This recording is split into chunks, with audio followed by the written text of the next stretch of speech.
Okay, we're here for another episode of G4 Guitar TV. We've got the guys here from around the world, the UK, Melbourne, and me up here in Cairns. And what we're going to do is we've got a couple of topics that we can go on with the being put up. But what I'm going to do, as always, is throw it to the panel and ask you guys if there are any questions you want to ask first, and we'll sort of get them out of the way. But I'm just going to show you something. I'm going to try and do this in these hangouts where I'm going to give you a little tip that I picked up, and there'll be small things, but there may be things that are helpful that I think, just something I hear in a book or I see on a website or something I read that I can throw at you. So today's one is that I'm actually reading a book which I will tell you the title because it's quite a good book. Hang on one second. I'll bring it up quickly. It's basically all about the new consumer habits and the way that people have changed in their particular buying habits. And I've got so many books here, I'm not sure if I'm going to be able to find it quickly. But what this book is all about is it tells you the way that people are buying today and how that's different. It's called Coding the New Consumer Mind. And it's based on quite a lot of scientific research. These are the kind of books I read. I want to know what's going on and what people are thinking, but I want to know from a point of view of some research. I don't want somebody's opinion. I'm happy to listen to opinions, but I prefer that there's some research behind the kind of materials that I look for. And so in this particular book, there's lots of things that they talk about, but just this little tip that I'll give you is that they're talking about how they're using, and it's very powerful, scents, and how certain scents actually activate certain behaviors and create different sort of moods, if you like, people. One of the things that they mentioned was the fact that peppermint is very good for alertness. So it's one of those things that I would love to try. I never did it, but it would be certainly something that if I was in your position, I would try, because peppermint, if you don't have to have a strong peppermint smell or overdo it, but to just see whether or not it makes any difference to your students, whether it gets them more pepped up. Apparently it does, and they've done quite a bit of research on it and shown that it makes a difference. So something to keep in mind. Okay. Anybody got a question? Just if you've got a question, just stick your hand up and okay, yep, go Ben. Yeah, just two quick things. One, the local supermarket near to us has a bakery in store, and apparently a friend of mine who works in air conditioning said that this particular supermarket chain has pipes from the bakery directly outside. So when you park in the car park, you see, even though the bakery's right at the back of the store, you smell baked bread. Yeah. And the other thing, my mum used to sell houses for years, and she hates coffee, but she used to brew a few cups of coffee beforehand when she had new clients looking around the houses, so the houses smelt of coffee, because apparently, again, that was a welcoming smell. Yeah, it is. That's it. And even the old trick of baking bread at home when you're trying to sell at home, it makes it feel more homely, gives people the impression. Coffee, but yeah, same thing. Yeah, coffee works. There are lots of places like barbecue chicken places that do it. Chips. What was the one that I was seeing? There was I think it was a steakhouse or something, and they were doing the same. They were pumping the smell out onto the street to get people kind of salivating and coming in. So look, we know it works with food, no doubt about it. And it's, like I say, selling houses, and I had never thought about it from a teaching point of view. I have read this stuff before, and I kind of couldn't really be bothered, but it sort of hit me when they were talking about this particular study, and certain smells can activate certain responses in people. Another thing that I got from that book, which was interesting, away from the smell, is that they talked about how what people do is they naturally, when they look to something, they naturally go to the right. So the things like whether it's a website or whether it's, say, your wall where you've got information. So look at how your students are sitting and look at the wall that you have there. If you want them to see something and notice something more, put it to the right because they're more likely to go to the right, and that's because of the way the brain works, apparently. You know, when it comes to sort of trying to learn something or understand something, we tend to move naturally more to the right. And they were testing this in supermarkets, so they were saying that products on the right sold 30 to 40% more than products that were placed on the left. So there's a lot of things in this book, and it's certainly worth a read. But I just wanted to throw that little one at you and see what you can do with it. Maybe you have a peppermint tea before you start teaching. Make yourself alert, and maybe some of that will go into your students. Okay, so anybody got any questions or comments? No, we're all good to go. Fantastic. Okay, so the first thing I had here was David put up on Facebook was about setting long-term and short-term goals, and that's something that is surprisingly getting some background noise there. I'm not sure where that's coming from. It's probably me. I just joined. Okay, cool. Anthony, welcome anyway, Anthony. Good to see you here. Okay, cool. So yeah, if you can, Mike, you can mute your mic. I'm not sure if you know where to do it, but if you don't, just have a look at the top, the top where it says Google Plus, and just move along, and you'll see a microphone there with a kind of line through it, and you can mute it there. Perfect. Excellent. Okay, so so what we're going to do is talking about setting long-term and short-term goals and why they're so important, and how it's not just important for the growth of your business and the long-term health of your business, but it's also very, very important for your sanity. And one of the things that happens commonly with people in small businesses is they burn out, or they lose their motivation or lose their mind on the way to trying to get to their goal, and that's because they usually get frustrated about the way things are going, and that comes from not having both long-term planning and short-term planning, and you need both. So what I'll do is I'll start off here, and I'll just give you some points here. I'm going to sort of bring you guys into it, as I always do, just to get some ideas about what you believe is long-term planning and short-term planning. But just to give you my kind of definition of it, is a long-term plan to me is at least 5 years away. Anything shorter to me is really a short-term plan. I'm thinking 5 to 10 years is really what I would consider your long-term plan. There's a very common statement used amongst motivators and coaches where they talk about we often overestimate what we can achieve in 1 year and drastically underestimate what we can achieve in 5 years. And I know this to be true. I look at what I've achieved in the last 5 years and throughout my life in those 5-year periods and 10-year periods especially, and I've come a long way in those times. But when I look at a year, sometimes I think, I really want it to be further ahead. I really expected now to have a lot more than I do right now. But when you start to look at it in the more long term, you get a better idea of it. So let me just go around. I'll start with Shane. And I'm just going to bring you guys in. I won't bring you all in on every question because we've got a few of you here, but I will go through all of you one question at a time. So Shane, as far as a long-term plan for you, what's your long-term plan in 5 years? Where do you see yourself in 5 years? We're talking about your business, not necessarily your personal life, just from the business perspective. Yeah.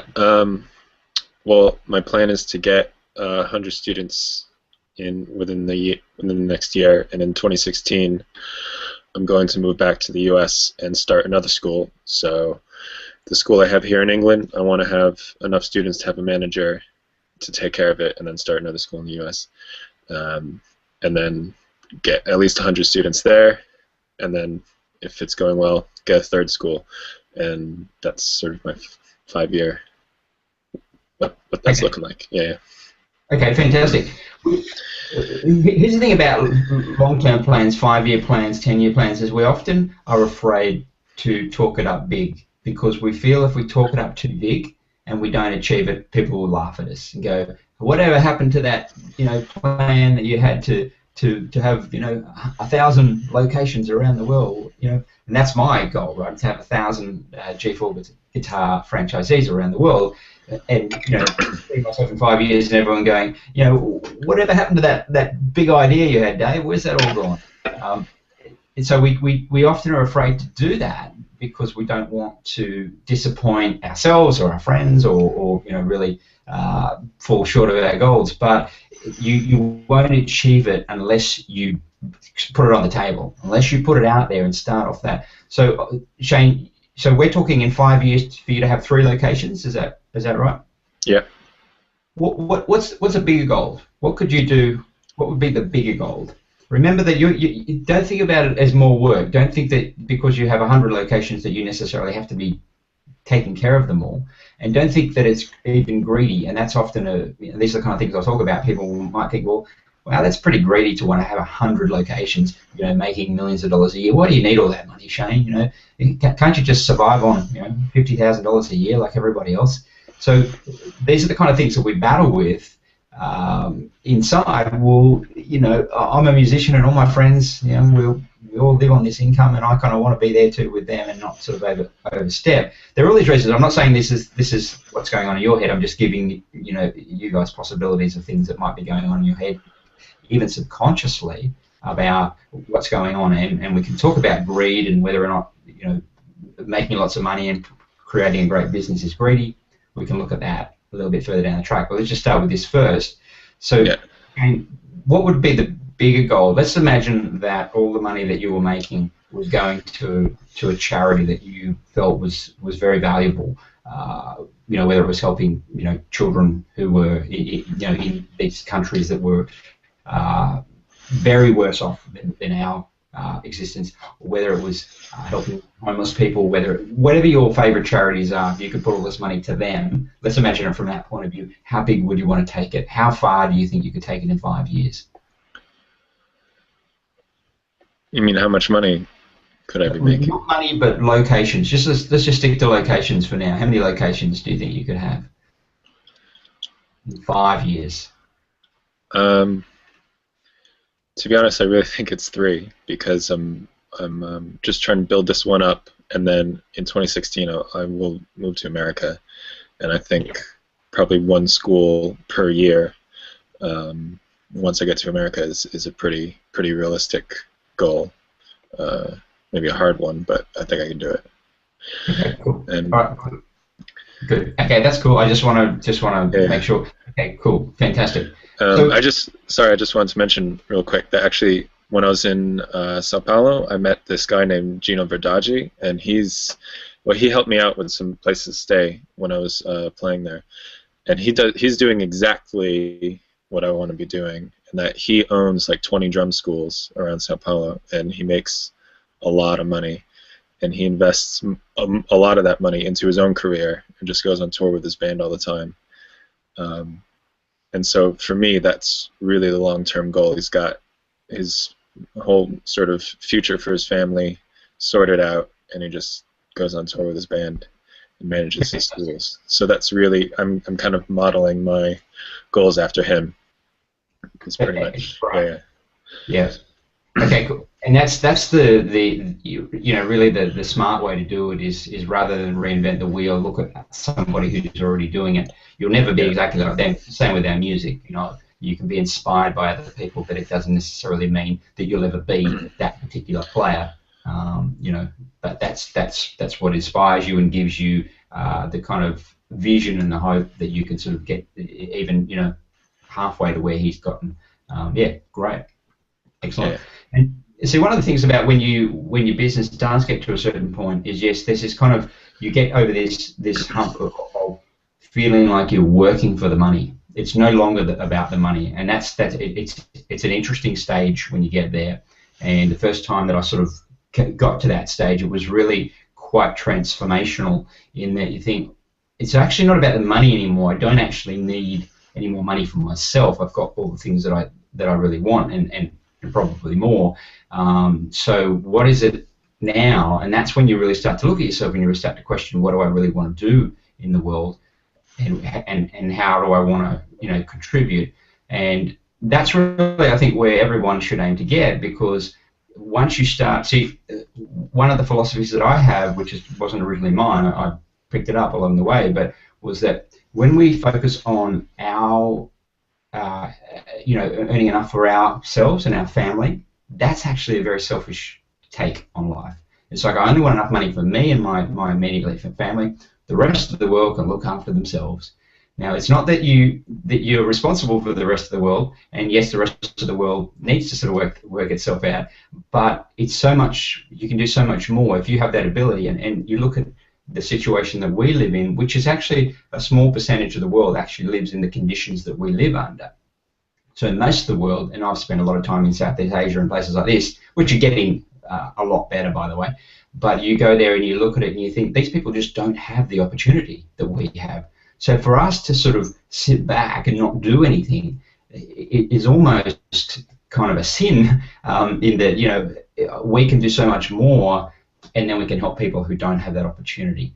You know, in Australia, we have people who are trying to get to Australia on boats who come from very desperate situations, and, you know, the life that they've come from is much, much harder than our life. So to be able to help them and to be able to give something back is part of that transformation of this. I'm only throwing this because I think long term, that, you know, I'm just trying to put out my goals there. My long-term goals are to try and think beyond myself, not what I can just do for myself, not just what I want, but what I can do for other people and do for the world in general.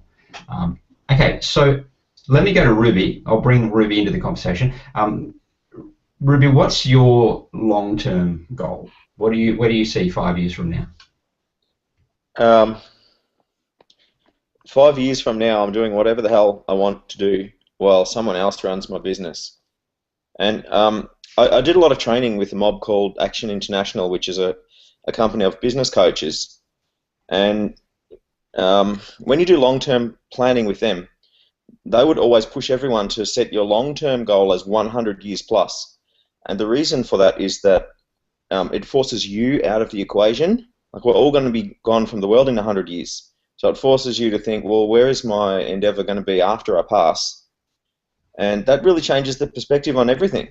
And whatever it is that I build needs to be sustainable and bigger than me, so that my children and their children can benefit from it. So I figure that while this is quite a difficult stage for me building the first school and getting to 100 students, you know, the second school will be a lot easier and a lot quicker.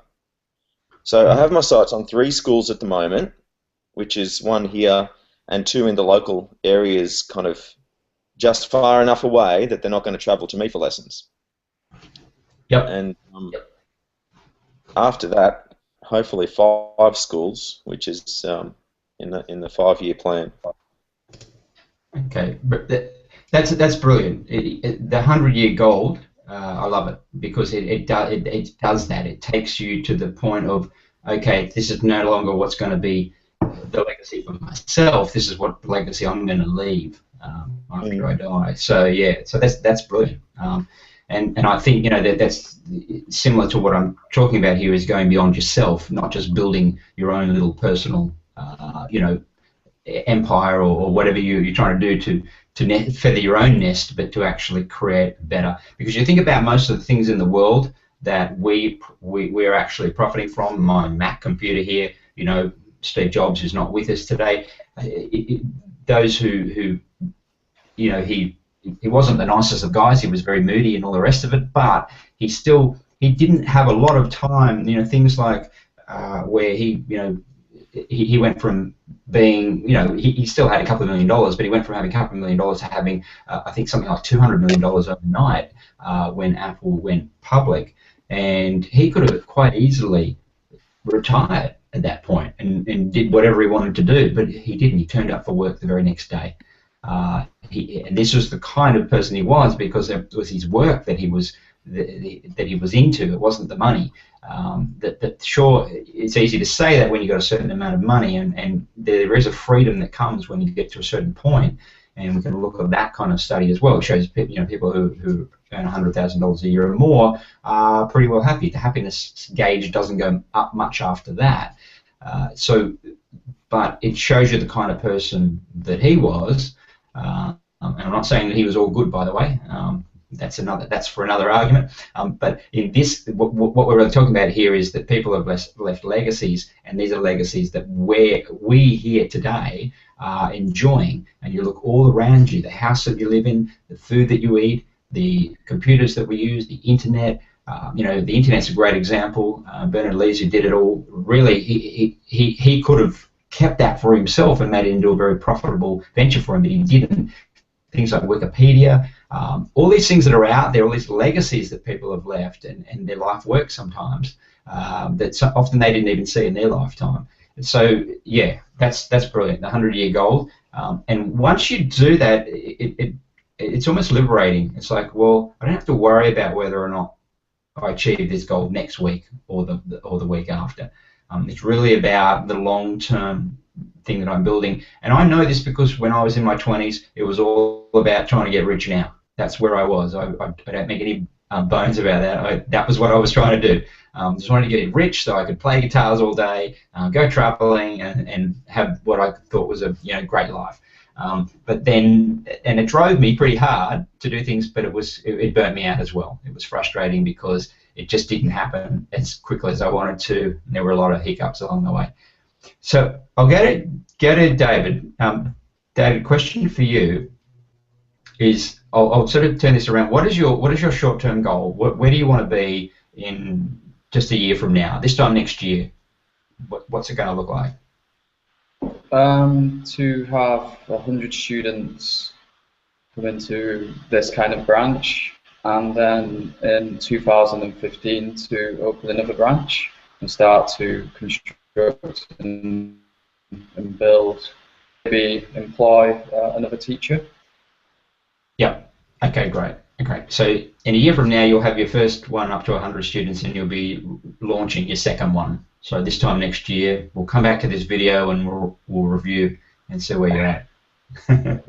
Fantastic. Okay, that's great. And then see, there are different types of goals as well. You're setting a goal for maybe this month, and then in 3 months from now, and then in 6 months from now, and 12 months from now.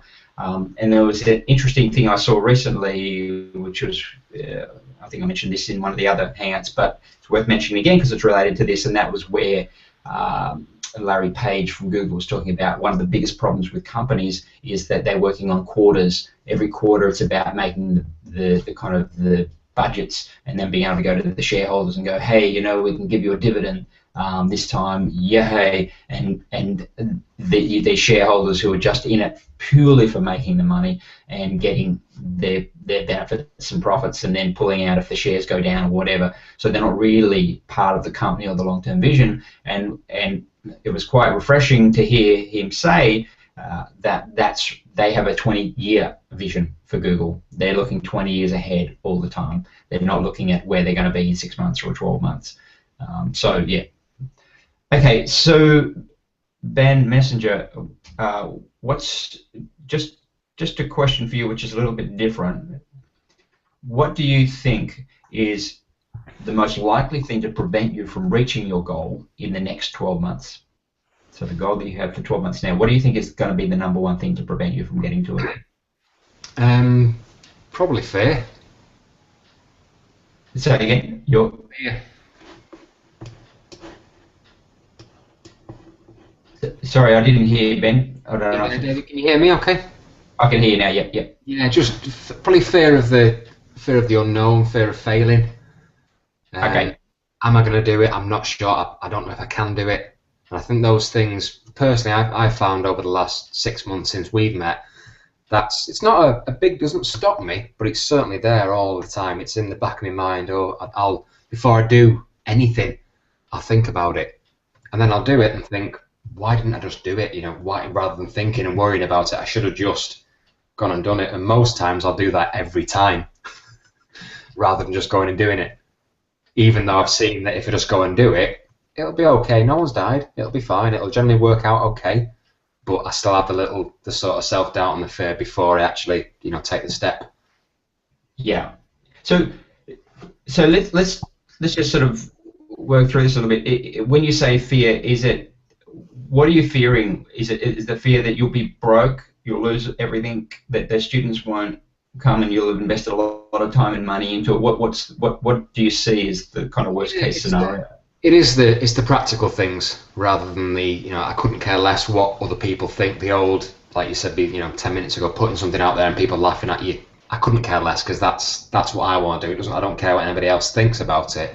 But when it comes down to the nuts and bolts, the practical side of it, unfortunately, it comes down to the money side of it, doesn't it? As to, am I going to be able to earn enough money purely from this to A, provide for my family, but B, be able to build a business as well. And that's what it comes down to. Okay. Yep. Having said that, if I still also believe with my character, if someone said, here's £100,000, I'd still be thinking, hang on, can I do it? Even though someone's just said, here's £100,000, go and do it. I don't think I'd be able to take that money and go and use it without being concerned about what would happen. Yeah.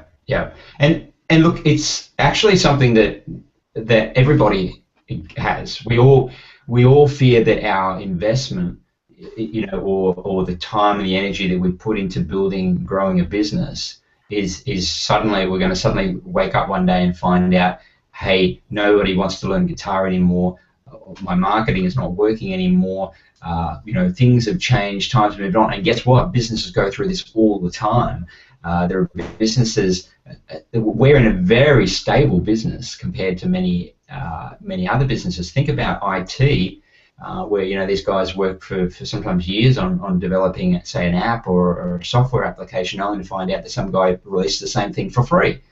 So what?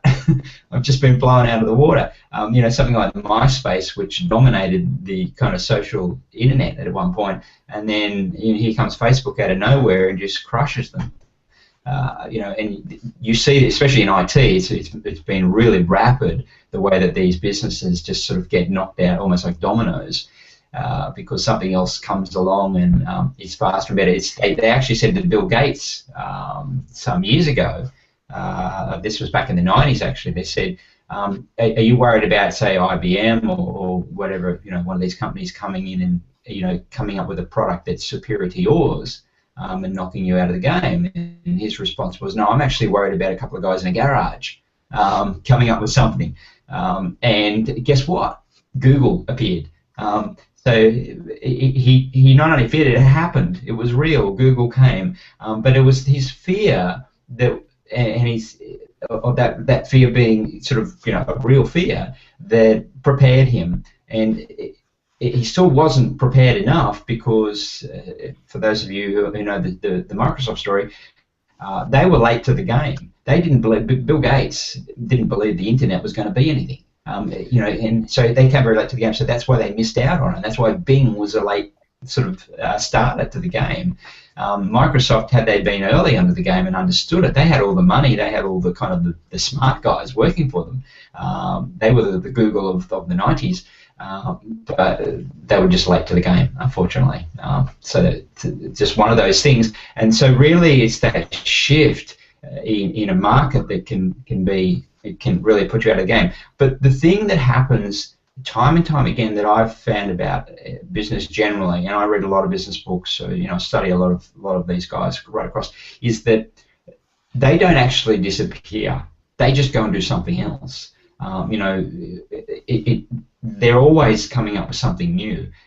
So it's that entrepreneurial thinking and that entrepreneurial spirit that you can take anything and turn it into an idea that becomes a profitable thing to do. So if this guitar teaching doesn't work out, guess what? You've lost nothing. You've now learned how to be an entrepreneur. You've overcome fears. You've overcome the worries that are associated. And I've been in business really since I was a young kid. Since I was working in my parents' shops or even before that. So I'm 47 now. So in a sense, I've been doing business for almost 40 years. But I've seen it time and time again. I've seen people who worry about business. I've seen things come and go. Now all these different trends. But what I see as lasting are the skills and that entrepreneurial head, and that entrepreneurial mind.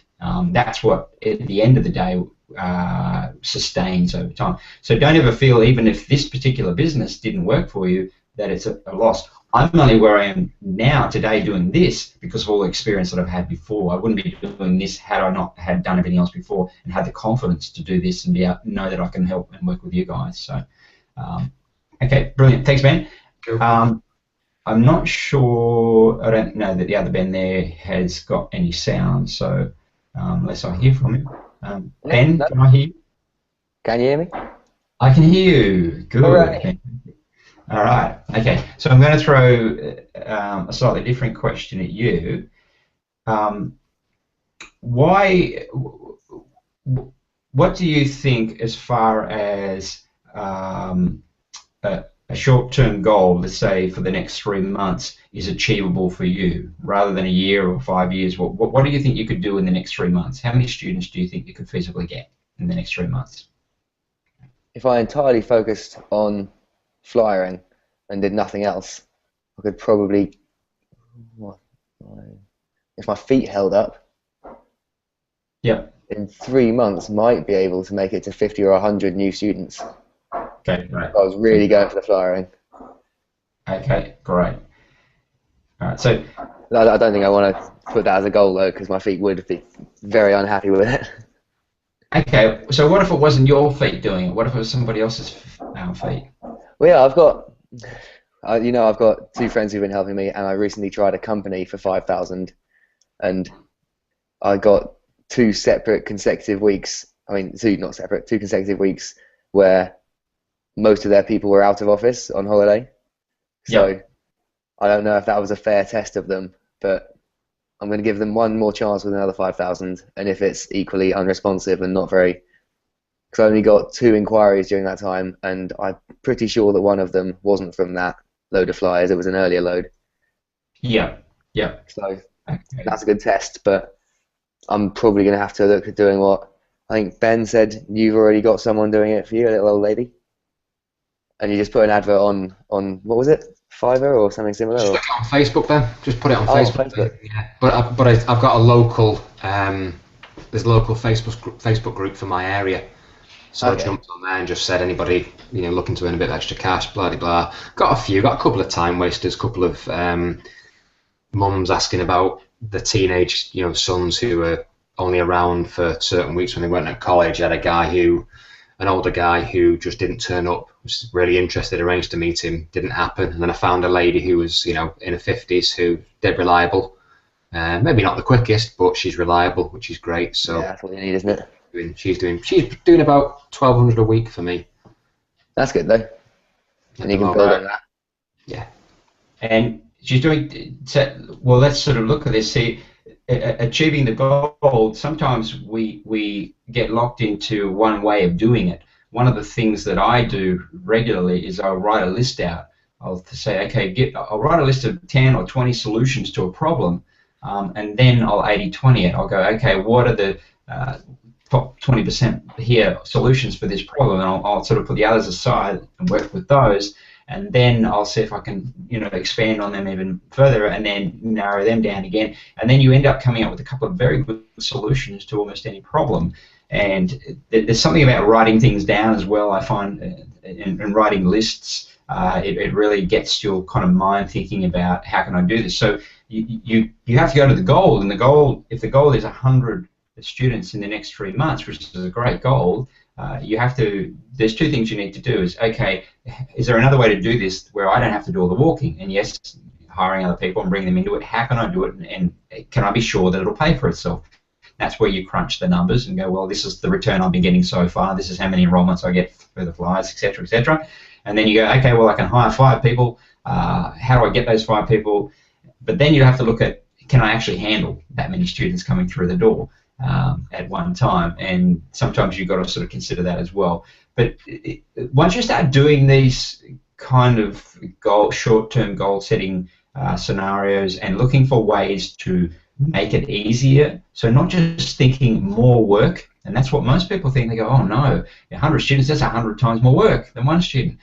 So rather than thinking, well, how can I do it so that it's not 100 times more work? And Ruby just sent me an email earlier, which was great, where he's just condensed a whole bunch of his students into groups, and straight away he could feel that kind of load off his shoulder, and he could also see how the groups were working. Well, I think one particular group he was talking about where they were working well together, and you could see there's a bit of competitiveness there, but it was friendly, and seeing the dynamics of the group. And once you start grouping and then you do it effectively, and you see that, and you have that moment, it really is a moment where you sort of think, wow, now I can take on 100 students. I can do it.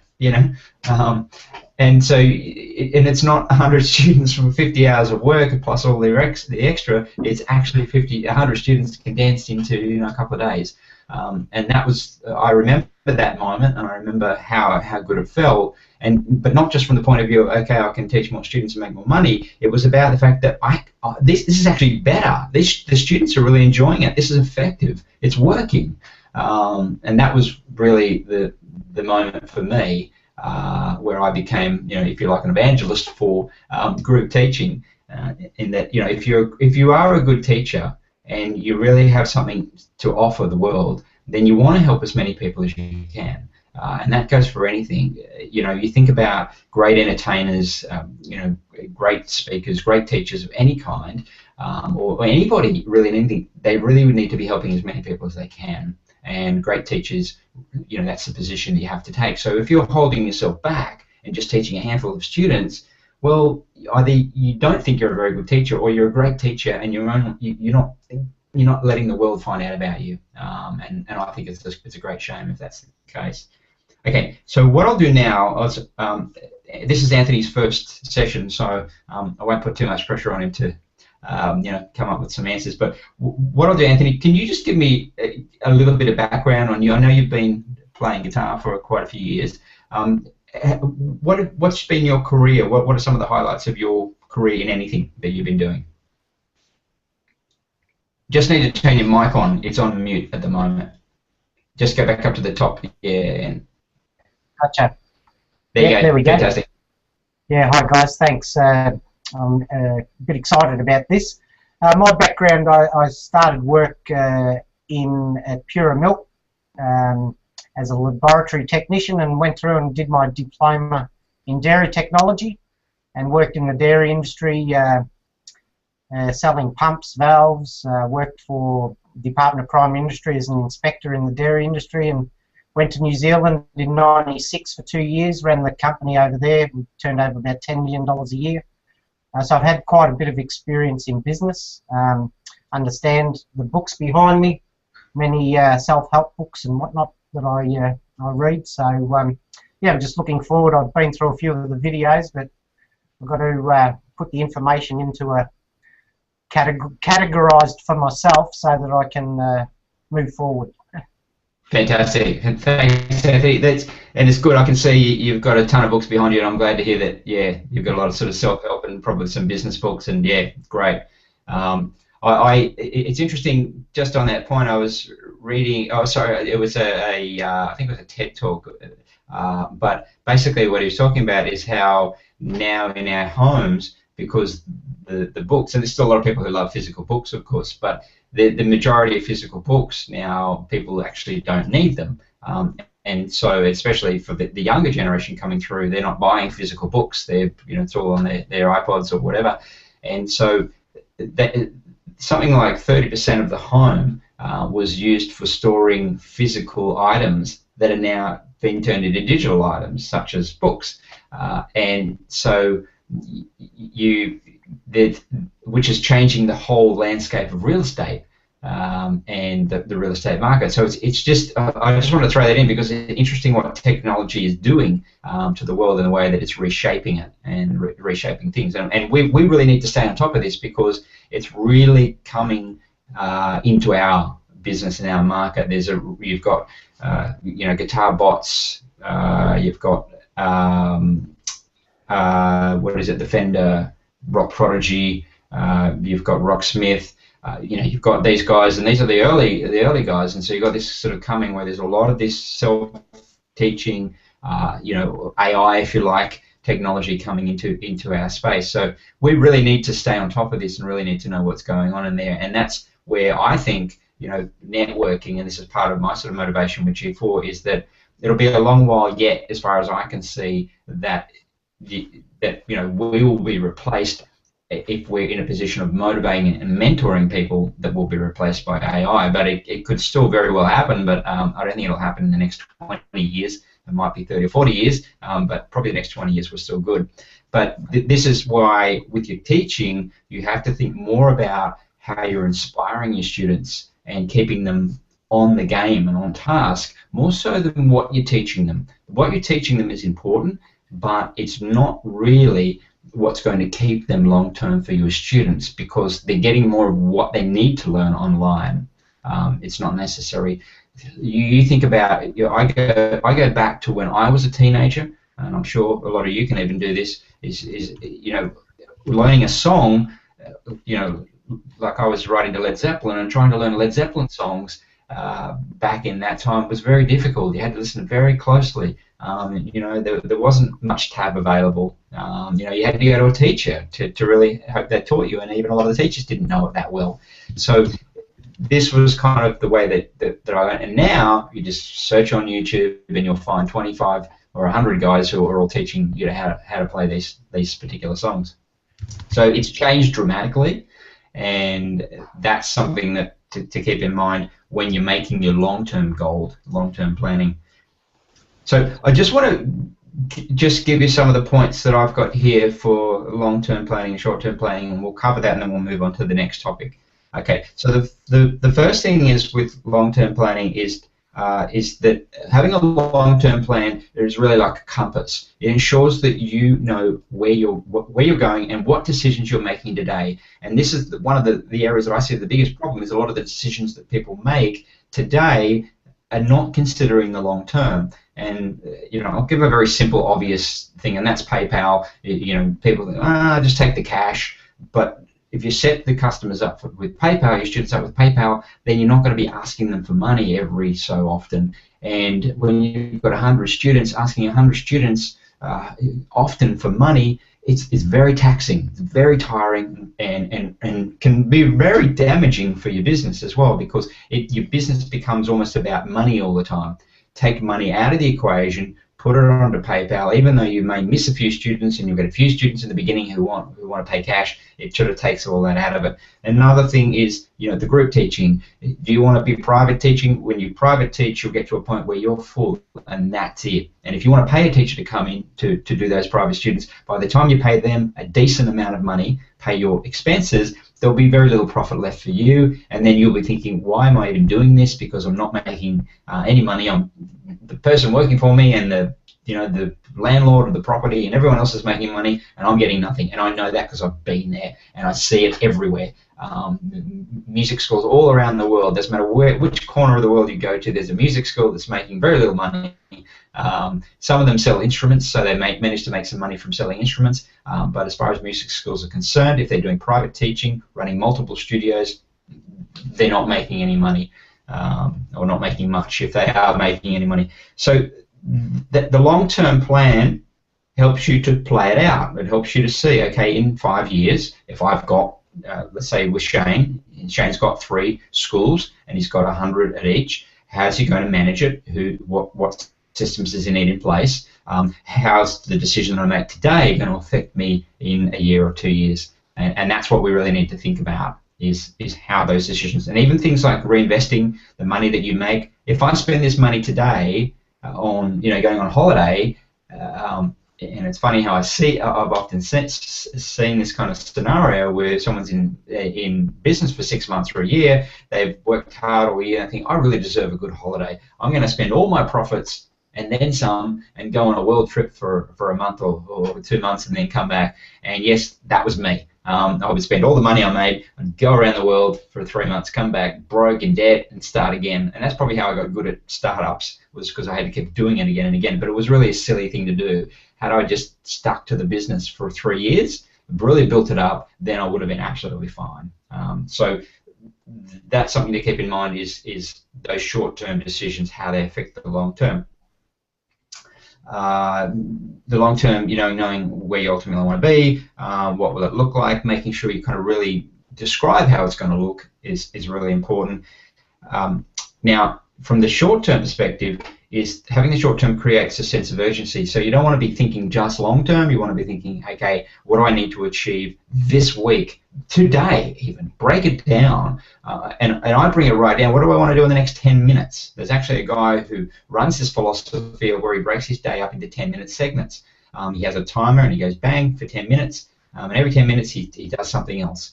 Now sometimes he'll double up, but he times 10 minutes, okay. For 10 minutes, I'm just going to do this one task and nothing else. So if you can look at, by doing that and breaking it down into smaller segments, you realize there's a lot of 10-minute segments between now and 5 years from now, let's say 2020, so you can achieve a lot. So if you know what you can achieve in 10 minutes and then you expand it out, you can see what's achievable. So that's why bring it down into those short terms and look at what you can do in 10 minutes, an hour, a day, a week, a month, a year, and then 5 years.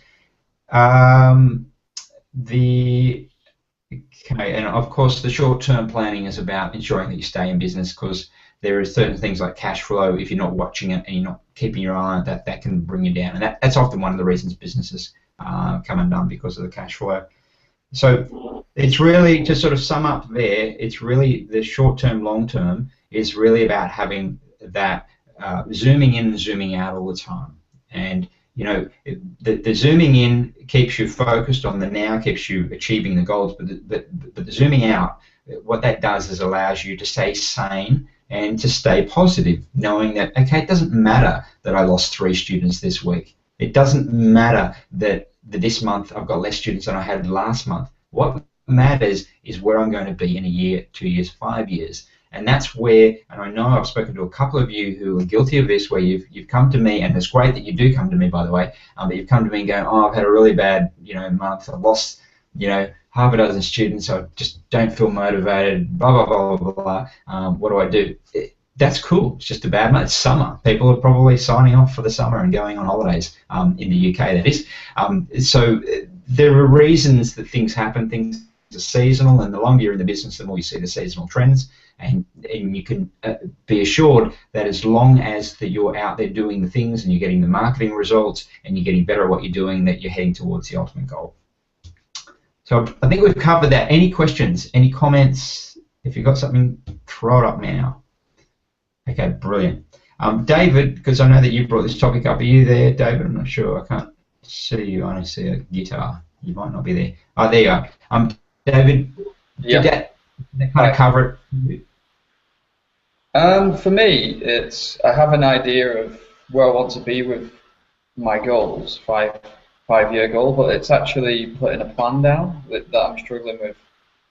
You know, kind of writing it down, and and how to have certain kind of points, or reaching certain points. So is anyone here, put up your hand, has anyone here got a detailed plan on how their business is going to get from here to where it is in 5 years' time? Does anyone have a detailed plan? Yep, Ruby. Okay, fantastic. And I know Ruby's very,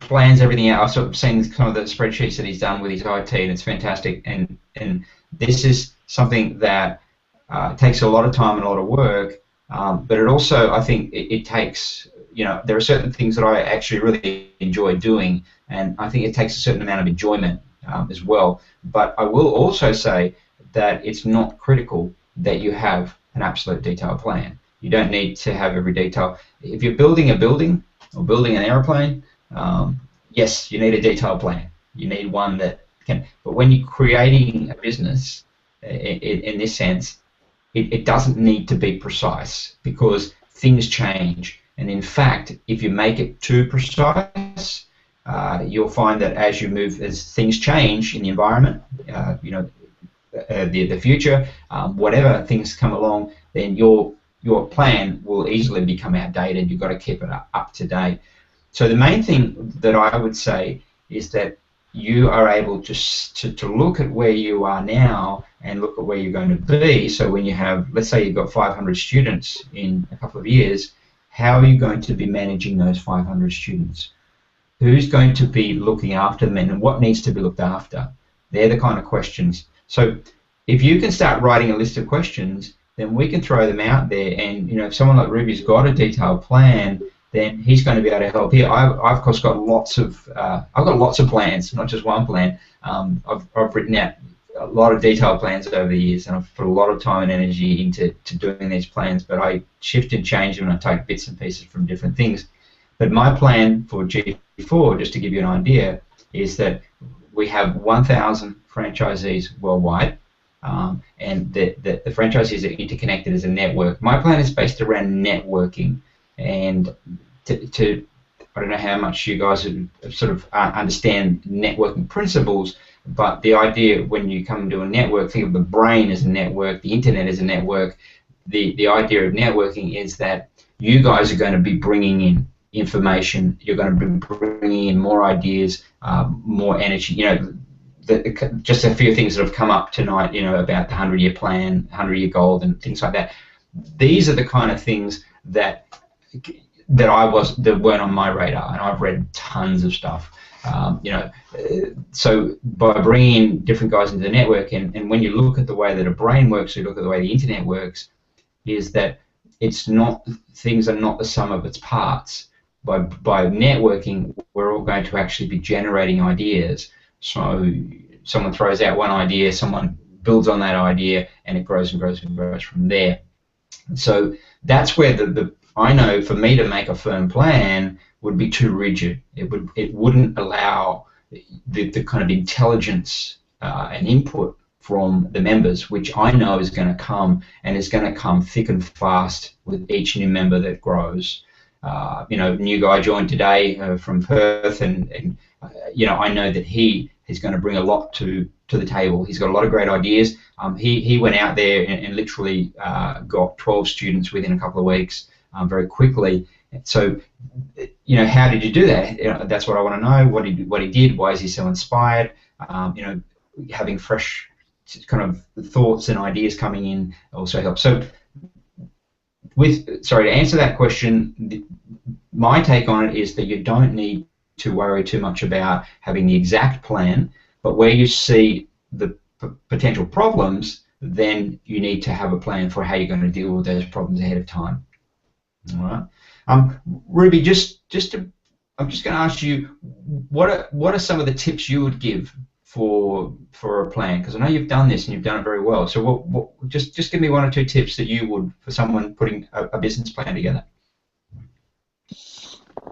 Okay, I totally agree that it changes, and I think you need to regard a business plan as a living document, not something that you do once and then put in a drawer. It's something you have to continually change. It's a living document.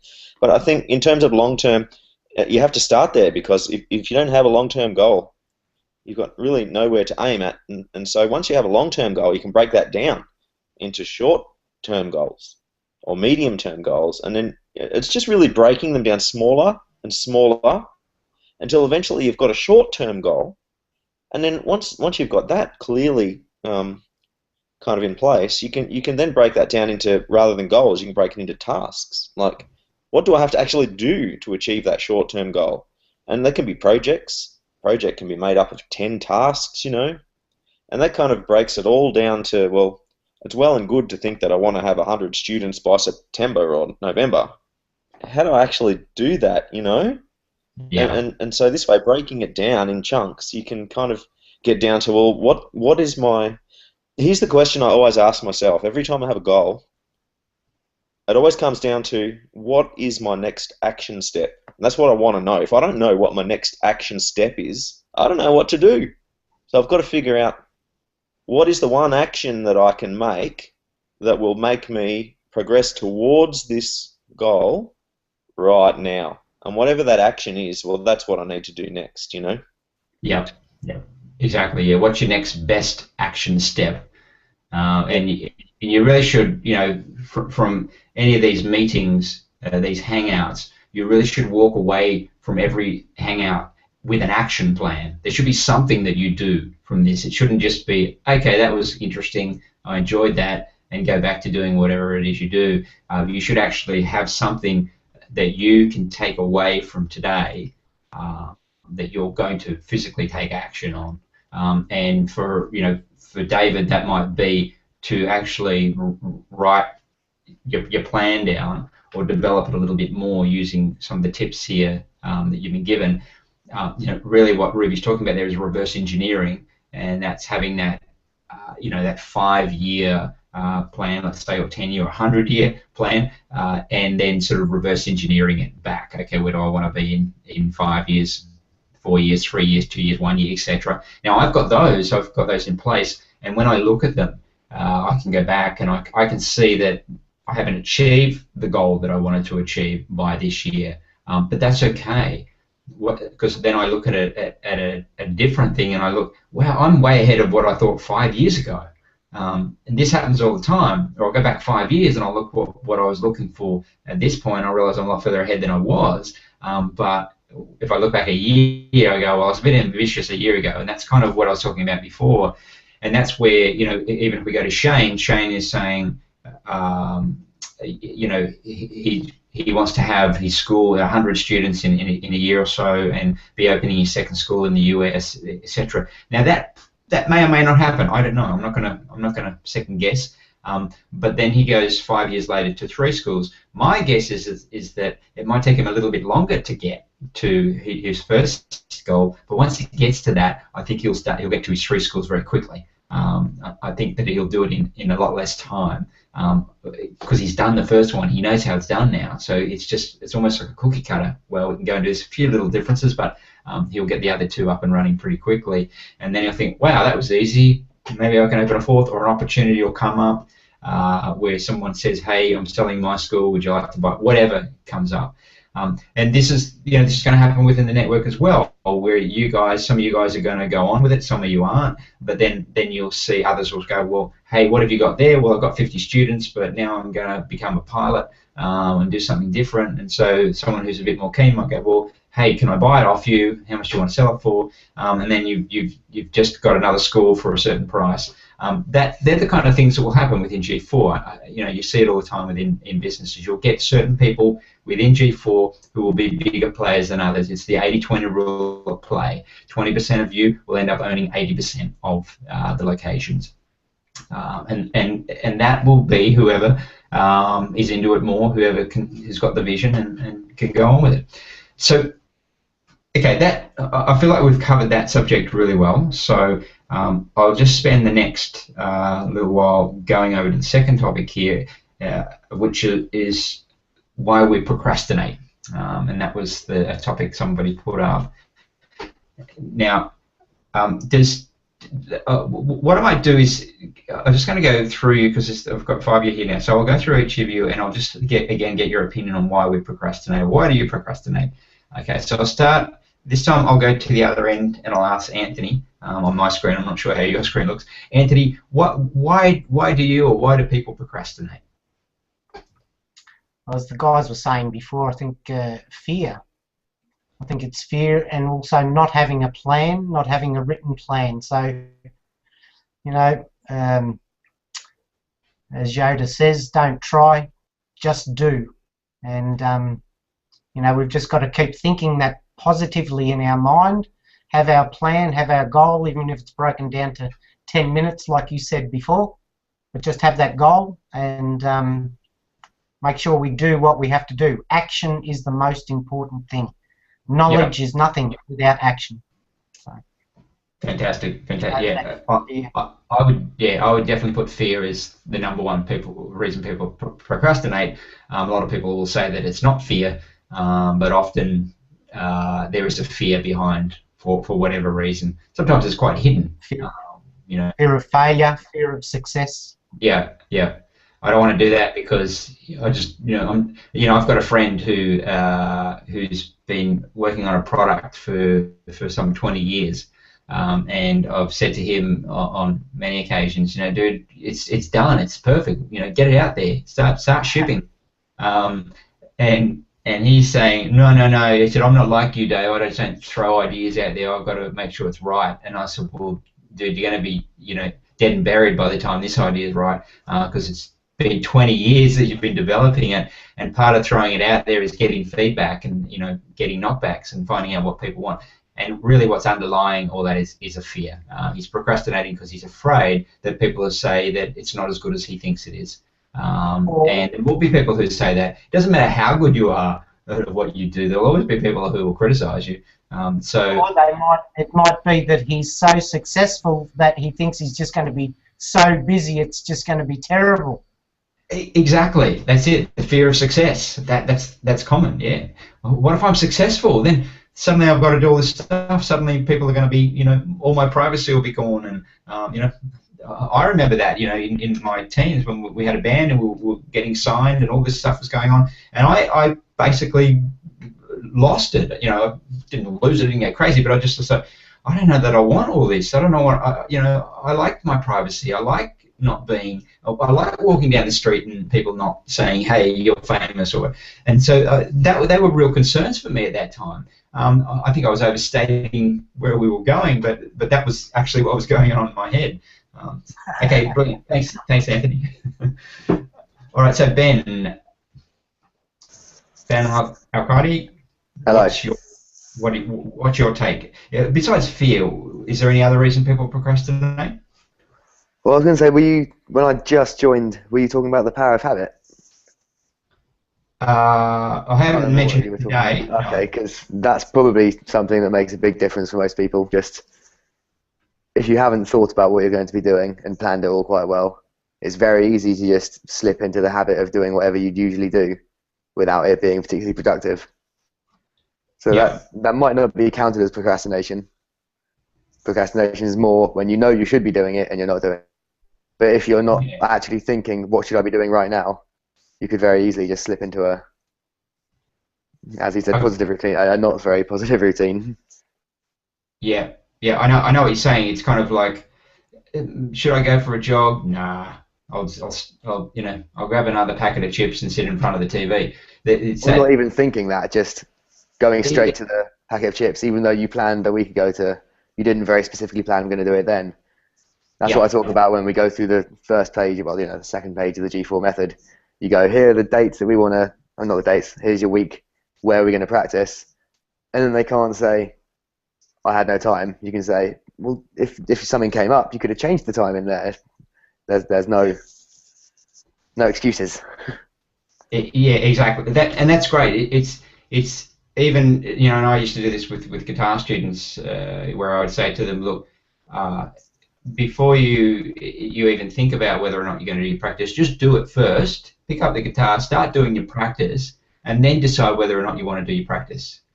And they would go, huh? And I say, yeah, just do it anyway, and then decide whether or not you're going to procrastinate on doing your practice. And I do it with Mia. She'll say, I don't want to do guitar. I know, sweetie. I don't like doing it. I know, but let's just do it anyway. And then after we've done a couple of minutes, and she goes, 1 minute. Okay, 1 minute. We'll do 1 minute, and then you can decide whether you want to keep doing it. And it's always that's. She often is okay, but there are the nights when she doesn't want to do it. That's the routine I have. And I do it with myself as well. I don't really feel like going for a jog today. But hey, I'll go and I'll jog for 5 minutes, and then I'll see how I feel after that. And inevitably, when you're in the jogging habit, so you're not going to stop until you've done your jog. Yeah, that's right. Yeah, and it becomes a habit. That's the thing, is that once you sort of develop it, it becomes a habit. Okay, cool. Excellent. David, do you think there are any other reasons people procrastinate, or have you got any comments on procrastination? I think not having accountability of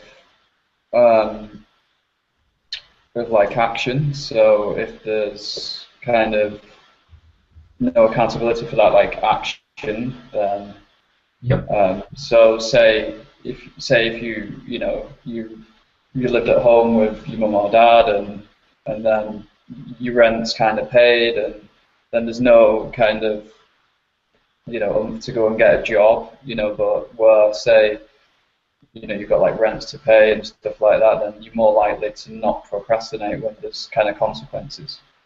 Yeah. If it's a cold morning, and you're in bed and all the bills are paid, you don't need to go to work. The trust fund's going to cover it. Then there's you can live that luxury and know everything's okay. So yeah, I know what you're saying there. It's kind of, sometimes you need accountability, and you need someone or something to make you feel accountable, to stop you from procrastinating. That's really great, because that's a kind of a solution and a remedy to procrastination, which I'm going to talk about as well in just a minute. Thanks, Dave. Ruby, any thoughts on procrastination? I've been a terrible procrastinator, I have to say, Yep. and for me, what causes it is perfectionism, where I have a plan and I want to do something and I have a vision about how it's going to be, but if there might be a gap in my knowledge, or there might be a particular challenge with it, and I think, that stops me because I think I want it to be perfect. And perfectionism is just a recipe for failure, because then you take no action. Definitely. Yeah. There's a couple of good books on, I don't know if you've read any of them, but yeah, a couple of good books on perfectionism and how, damaging and dangerous it is. Mm. Yeah, because we kind of have this image of we're only going to do it if we can do it perfectly. And the fact is that we're not going to be able to do it perfectly because we're not designed that way. There is no such thing as perfection, and even if there is some kind of level of perfection, most things that are worth doing take a lot of practice and a lot of failure before you get to anything near any kind of thing that you would Yeah, call yeah. perfection. Yeah. So yeah, cool. Yeah. So There's some classic. it There's some classic advice with launching websites that says just get it out there. You can iterate later, and I think that's good. And yeah. that's pretty much the way all of the big websites have done it. They've launched something that's not ideal, and then they quickly iterate. Yeah. I'm the perfect example. You will find plenty of mistakes right through, and Ben Arcadi can testify to this because I think he found a lot of little errors in the materials, the G4 materials, and this is really because of the way that I play it. I'm not trying to be perfect. I put something together, I get it out there, and then this is again a benefit of networking, is that we can put things out there and really you've got other guys who are using the G4 method, so it's going to become fairly apparent pretty quickly that something's not quite right. And so why should I bother, spending lots and lots of extra time and hours proofreading everything? I do proofread, by the way, but really going over it with a fine-tooth comb when there are going to be other guys out there who are going to be checking it for me as well. So this is the thing: is it's kind of, and if I had a perfectionist nature, then nothing would be out there. These things wouldn't go out there. I would labour over them, rather than things like the parenting book, which Ben went through, which was great. But by me going through it, him going through it, and now you guys having a look at it, we've sort of got it out there. If we didn't sort of just push it to go out there, it would have maybe not happened. It would have got shelved along with other products, other projects. So yeah, perfectionism is definitely one of the main causes behind procrastination. Shane's the nearest thing to the perfect bass player. So Shane, what would you say in terms of procrastination? Well, everything that's been mentioned has definitely affected me. Fear and lack of accountability, but mostly the perfectionism aspect has affected me a lot. But one of the biggest things for me is actually keeping my energy level high. If I'm tired, that's when I'm most likely to procrastinate. And if I've done the late show or something, and then I come home and go to bed at 4 or 5 in the morning, I have a hard time getting anything done before noon. Whereas if I go to bed before midnight, then most of my best work gets done before noon. And I think that's probably true of a lot of people. So something that I've been doing lately to try to tackle that is, when I'm feeling like that, just to take a nap and sacrifice 30 minutes to actually have a productive few hours afterwards, rather than trying to push through. And that's been pretty effective for me, actually. And I've also been getting up at 8 a.m. every morning, and for about the last 3 months, which is a new sort of thing for me. So whether I've gone to bed at 10 or whether I've gone to bed at 4 a.m., I get up at 8 a.m. And actually I've found that I have a lot more energy that way. But Yeah. that's been the biggest thing for me, just trying to find energy and Cool. stay through the day. Yeah. Yeah. Well, one of the things about energy, and again, I think you guys probably all know this, but it's a mistake to think, well, I only sleep 6 hours or 5 hours a night, rather than getting 7.5 to 8 hours at least. When you deprive yourself of sleep, you actually everything starts to break down. So you just don't function as well. So it's really important not to cut back on your sleep if you want to be productive. I actually know from my own research of looking at myself that it doesn't matter whether I work a 4-hour day or an 8-hour day. I don't get a lot more achieved in an 8-hour day than I do a 4-hour day. So it serves me well. I actually limit my amount of time to working 4 to 5 hours most days on developing projects, so that I'm not sort of just going aimlessly for long amounts of hours. It's not about the number of hours you do, and it's the same with your guitar practice, the same with most things. You will burn out if you work too much. You want to really get down to that 80-20 thing where you're doing your best work, and most of your time is focused on doing your best work. So just to sort of wrap up here, we'll just finish up here with the procrastination, and that is that, and these are kind of my things on it. Fear of failure is, of course, the one that I put up there as number one, and we've kind of covered that. But the fear of failure is really often behind a lot of things. So when people are saying things like, I don't really want to practice, or I didn't have time to practice, or whatever. It's like, well, you did have time to practice, but something is causing you to not do it. And that's what I always take that mindset, even though in some cases it could be very true. It could be true they don't have time. But if I take the mindset that, yes, you do have time, then it at least gives me the possibility of digging down a bit deeper to find out what is it that's causing you to procrastinate, and what are the excuses that you're using.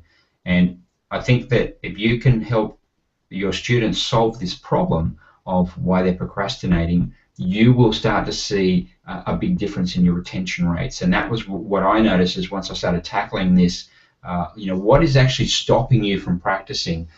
You tell me that you didn't have time, but is that really the reason? Because we all have time, and if you really want to do guitar, it's a priority in your life. There's no reason why not. And we know from our own lives, we know from our friends, we know the people, our family, we know the time that's wasted. We know the things like the TV's on, or going through and looking on pointless websites, or we know the amount of time that's wasted in a day. So the excuse of time is rarely the reason. So when you look deeper into the procrastination, then you will find the answer. And once you start doing that and start calling people out on it, not in an embarrassing way, but raising that topic, then you'll find that you'll get, because it all leads to the end result of not letting students drop out. That's what we want to do, is we want to get them around their own procrastination, get them practicing and not hesitating. So really what I wanted to finish on with this, to wrap it up, is a couple of things that I do, and you're quite welcome to throw in some suggestions as well, but a couple of things that I do that with students about this is one of the questions I ask them in the very beginning when they start with me is that, what are you going to do when you don't want to practice? And this question is such a powerful question. What are you going to do when you don't want to practice? Because that's and when you first take on a student, they're often, usually very keen and excited, and yes, I really want to learn guitar, I'm going to go home and practice every day. Yeah, I know you will, but what are you going to do when you don't feel like practicing? And that's a question that none of my teachers ever asked me, and it's this question that very few teachers ask. And so by asking that question, you're getting them to think already about, well, what will I do? Am I going to dodge it? Am I going to make an excuse? And then I'll play out the scenario. Think about, okay, you're busy this week. You've had to work back at work, or you've had school assignments, or whatever. And then you say, Dave, I didn't have time to practice this week. what are you going to do on those days when you realise your project, you've been working on it, you've got to get your school homework in, it's 11 o'clock at night and you haven't done your practice? What are you going to do? Oh, well, I'm going to leave it till the next day. Okay, and then what are you going to do the next day? Well, I'm going to do double the practice. Really? Yeah. Okay, great. The other question that I ask is that what are you going to do when you feel like quitting? When you feel that you no longer have that motivation, it's getting hard, you're feeling like it's boring, it's not as exciting as it was at the beginning. What are you going to do on those days? Oh, I don't know. And then you walk them through that. Now, these particular questions are what I believe prevented most of my dropouts, because I was getting people into that mindset already of procrastination. What are you going to do when you procrastinate at that point? So try those things, just see if they work for you. But yeah, I found that they're really a great cure for procrastination, and you're eliminating that possibility of them coming back to you after 5 weeks or 6 weeks or 7 weeks. And we know it. We've all heard it. We've all been there. The student comes in after 5 weeks and go, look, sorry, Shane, I really enjoyed your lessons. I got a lot out of them. It's great, but I'm pretty busy at work at the moment, so I'm just going to put it off for now. And you're like, and really, had you asked the question in the beginning, what are you going to do come week 5 when you're so busy at work that you don't have time to practice? What are you going to do? Are you going to quit? And that's the time to get them to say, well, no, I'm going to stick with it no matter what. Great, that's it. Because then they get to week 5 and they think, hang on, I committed to this. He already posed this question to me, and I can't bail out now. I've got to stick with this. But you're also giving them solutions. You're also able to give them and assuring them that you're going to feel this way sometimes. It's going to happen, and this is how you're going to deal with it. Makes sense, everybody? All good?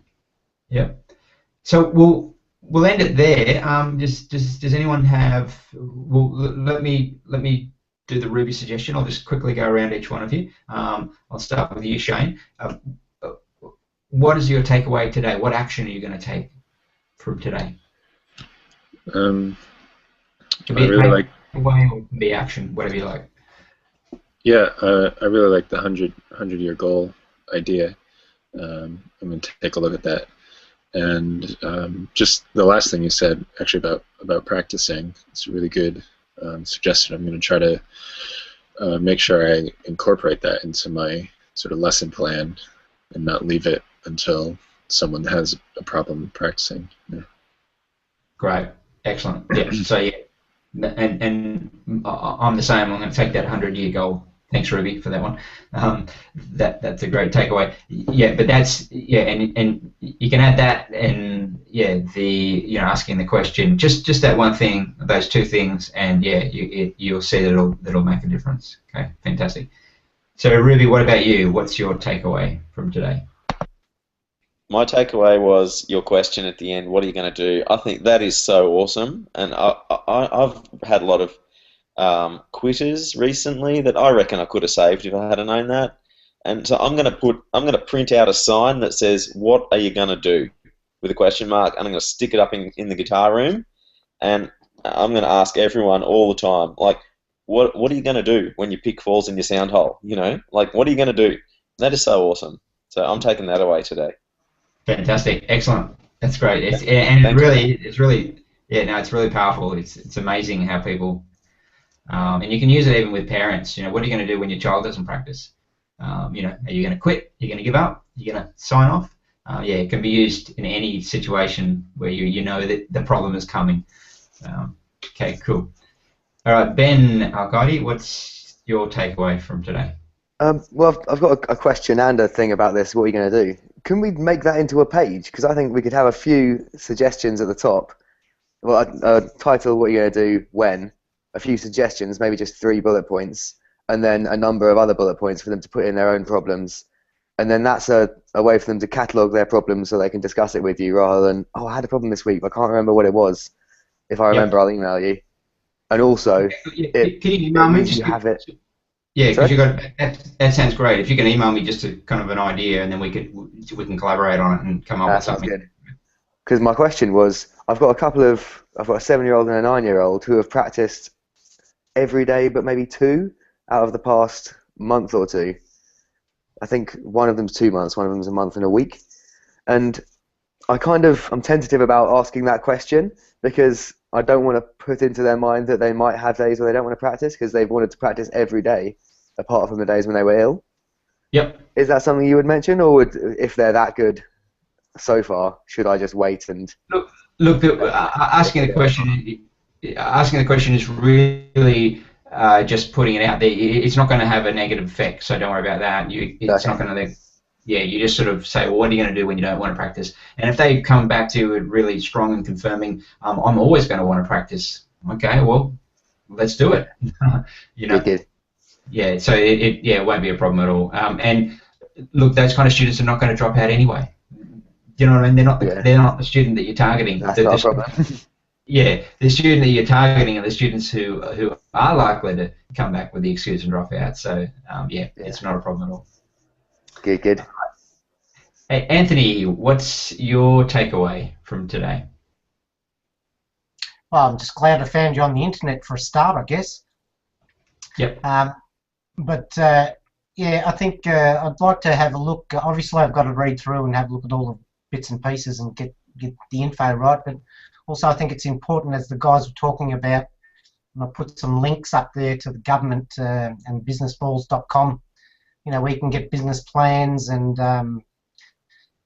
brainstorming stuff and a whole heap of information. So that might help a few. But just get the information together. And it was good to meet the guys from all around the world. Fantastic. I'm just going to grab that. So you put a link up there just so I don't lose it. Okay, how to write. In the group chat, there was links that I added in. It. Couple. Yeah. So I'll just make sure I keep that, and I can email it to you if you want, David. I've got my email open and both the links open. All right. Okay. Yeah. If you can add it to the email, then it's all in one place. Thanks for that, Ben. And thank you, Anthony. It's great to have you here, and really looking forward to having a one-on-one chat with you as well. And yeah, we'll have to catch up. I might catch up with you early next week if that's all right, because I'll go through some info over the weekend and then. Absolutely. Whenever you're ready. Yeah. Sounds good. All right, guys. We will wrap up there. Thanks for dropping by, and it'll be same time next week. We'll do a Thursday 10 a.m. and then a 9 p.m. This is Sydney, Australia time. Although I'm in Cairns. East Coast, let's say. So yeah, have a good weekend, and as always, if you've got any questions, just email me, and I'll see you guys next week. Thanks, guys. See you there, guys. See you.